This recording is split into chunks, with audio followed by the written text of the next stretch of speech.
It's hard to believe that's a good news. First of all, I just want to say that it's so good to be with you. Sometimes there's a lot of things going on, but I think it's so good for us to come to God every Sunday, an hour a week, just to be with God and to be with one another. So thank you so much for being here. So today's parable is known as the parable of the rich fool. I wonder, why did Jesus call the rich farmer a fool? Why did Jesus call the rich farmer a fool? Did Jesus have a bad day or something? Now, some of us might argue that the rich man is actually a wise and responsible person. He worked hard, and his land produced a bountiful harvest.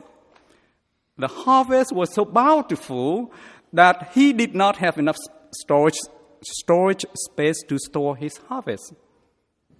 So what did he do? He stored out his barns and built larger ones to store all of his grains and goods. This is a sensible and responsible thing to do. I probably would do the same. Would you?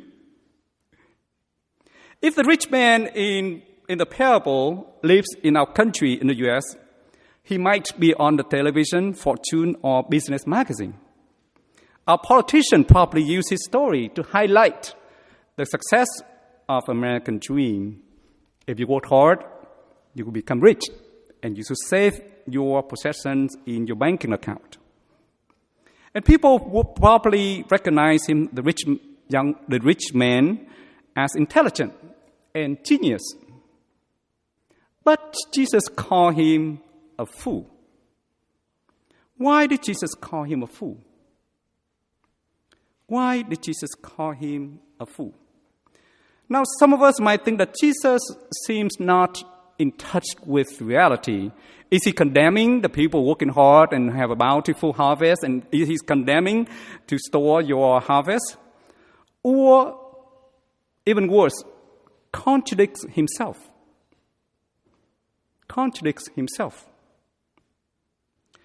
Let's look at the parable of the rich fool carefully. So the story begins with a rich man whose land produced a bountiful harvest. He asked himself, what should I do? For I do not have enough space to store all my harvest. So he decided to tear down his barns and build larger ones to store all of his grain and other goods. So two things happened so far: bountiful harvest and build a larger barn. Now, if Jesus ends right there with the conclusion that you fool, then Jesus definitely contradicts himself. Remember the parable of the talents. Jesus himself told the parable of talents. Jesus compares himself with a master going away and entrusts his servants with his property. To one he gave 5 talents, 2 talents, and another 1, to each according to his or her ability. Remember that story, right? So he expected each person to make profit when he returned.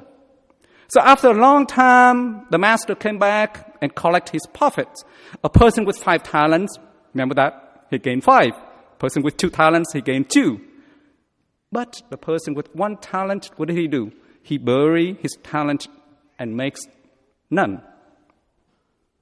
And you know the rest of the story. So the point of the story is that Jesus clearly expects us to work hard and use our gifts and talents to make profits for God.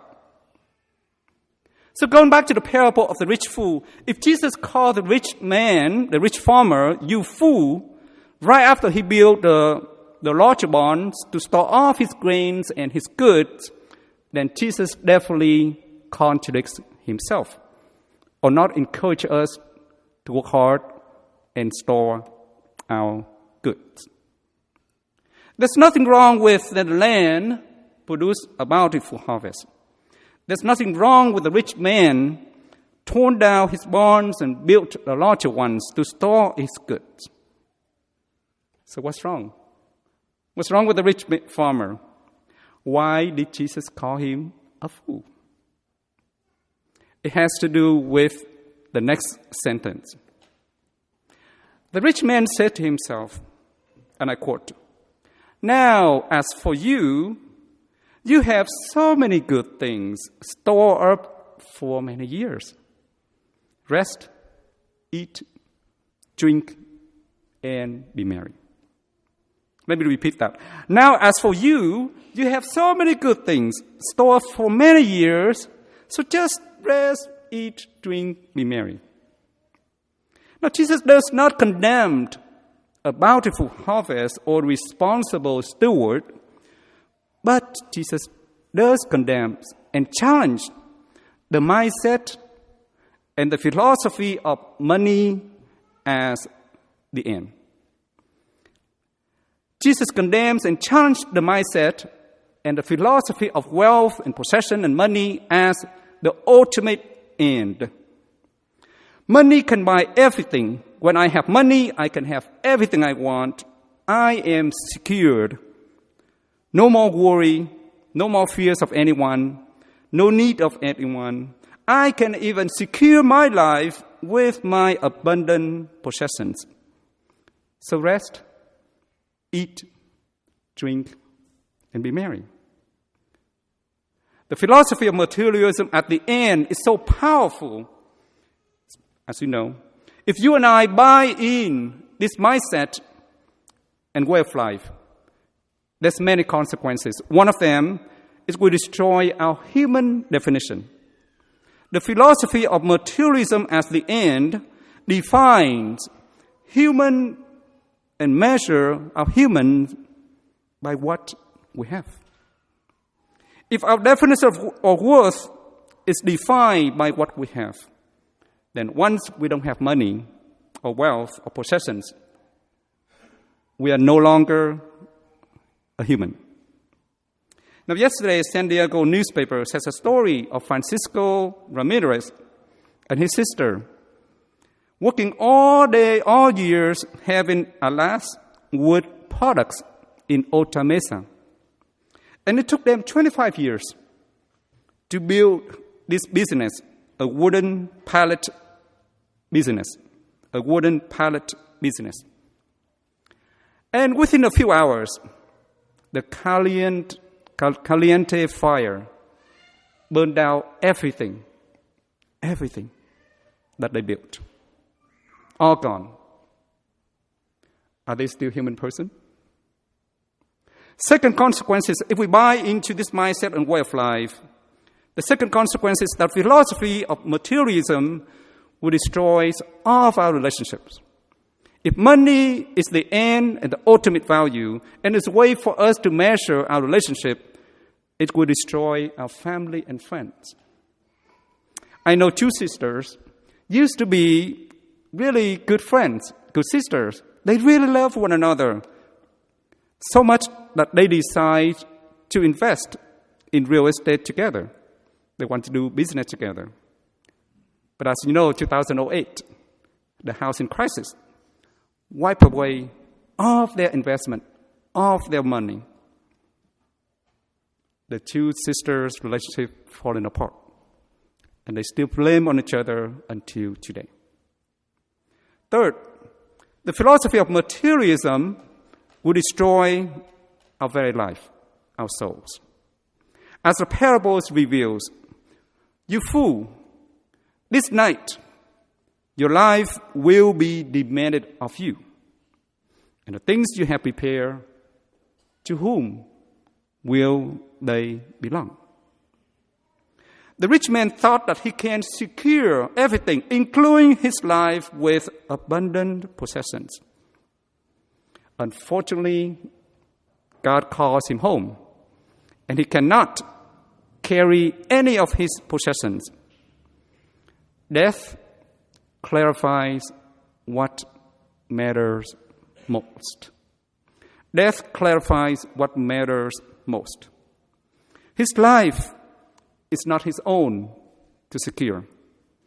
His life, my life, your life, belong to God. And that God can demand it back at any time. So why did Jesus call the rich farmer a fool? because of his mindset and belief that money is everything. Money is the end rather than the means. And money can even secure his life. So rest, eat, drink, and be merry.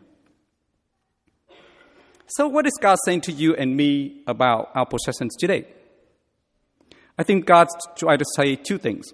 One, everything we have is God's gifts for us to use and enjoy. Everything we have is God's gifts for us to use and enjoy. And God does want us to enjoy what we have. But two, all of our gifts are meant to share with others, especially the poor and the marginalized in society. God does want us to share our gifts with others. Let us just say amen.